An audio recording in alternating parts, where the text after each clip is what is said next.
2023 was a huge and very weird year for comic books, even if the film box office inspired by comics was not huge and definitely weird.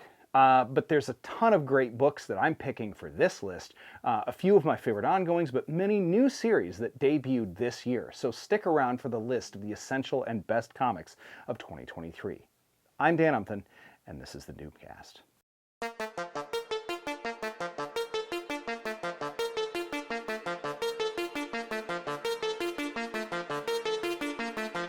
Do me a favor, first off, hit subscribe and the bell. I make about one of these videos a week. They are all great, so please don't miss even one. And again, thanks for watching. First up is Shazam, a book in which they barely call the character by the eponymous title. Call him by the Captain. Mark Waid continues on the work that he's doing with Dan Mora on World's Finest, creating one of the most fun to read books in the big two month after month if you want a book that feels like good old-fashioned comic book storytelling, with self-contained stories that nicely link together and classic Captain Marvel over-the-top engagement with things like monsters or gorillas or dinosaurs.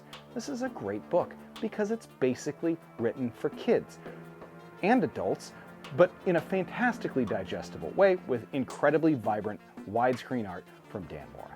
Next up is Local Man. Tony Fleecs and Tim Seeley are building a tag team send-up of the best 90s extreme image comics and the weird middle-aged ennui that hits returning to the Midwest as a native millennial. Jack Zaver is coming off of a fall from grace and storied career with Third Gen only to uncover a major conspiracy that involves his old team and his old townie ex-girlfriend.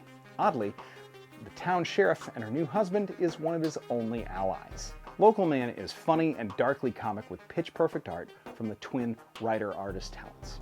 Maybe my favorite single issue of this year is the kickoff to Fall from X from Marvel Comics with Jerry Dugan and a pile of talented artists, including Russell Dauterman.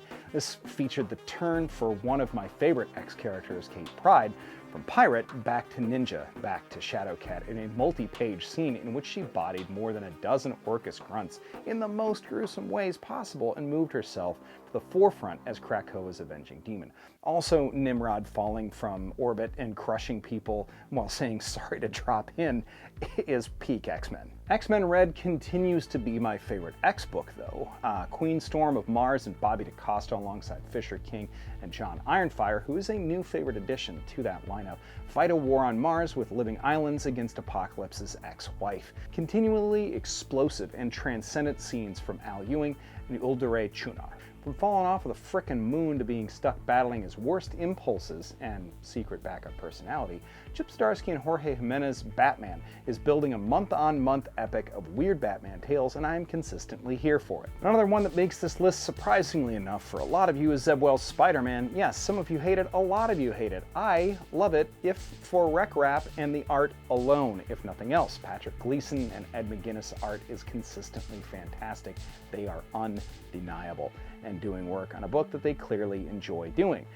I don't like it when characters experience crushing disappointment or dramatic changes, but I also understand it's part of the story and they have arcs, and I think there's redemption in 2024 for Ben, Spidey, Mary Jane, and hopefully a beating for Paul, and hopefully a lot more of the Web Wanginess superhero that there is rec rap. The Incredible Hulk from Philip Kennedy Johnson never ceases to amaze me, and I'm a huge fan of his writing on Superman and on Alien, but I love his Hulk especially for the horror bent that it's taken. The adversarial relationship between Hulk and Banner, and the absolutely fantastic art from Nick Klein, with the most gruesome and painful looking transformations from Hulk to Banner and back that I have seen to date. Amazing what happens to them eyeballs when they're in your head and it gets 4 sizes smaller. Goo! Another Chip Zdarsky book that I'm loving is his Saga with Jacob Phillips, a bittersweet noir tale that feels like it's already your favorite police procedural TV show. A grim look into the life of East of Newburn, with hard-boiled illustrations, flat color that bring this noir to life, is a compelling piece of storytelling that I read first in the pile every month that it drops. It is fantastic.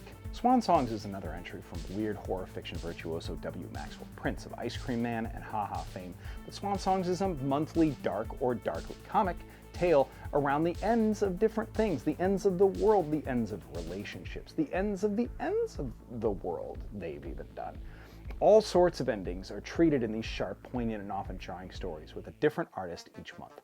A biting and clever anthology series. Tom King's Danger Street with Jorge Fornes is not going to be for everyone, but it is for you if you like Tom King and Jorge Fornes. Weirdly pensive takes on fan-favorite niche characters?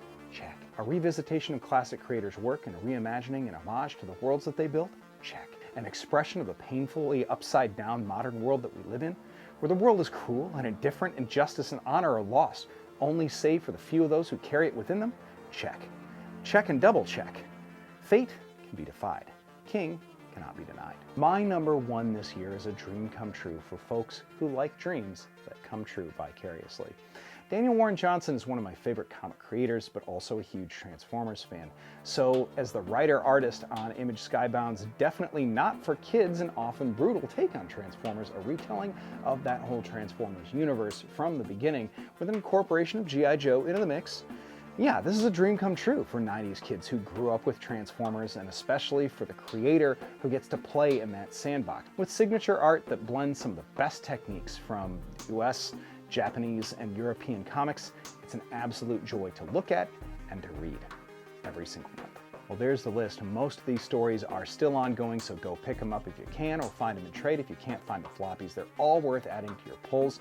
These are fantastic stories and fantastic storytellers.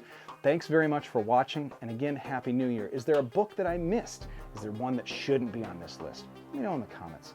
I appreciate it, and watch us again next week. Thanks for watching. I'm Dan Upton.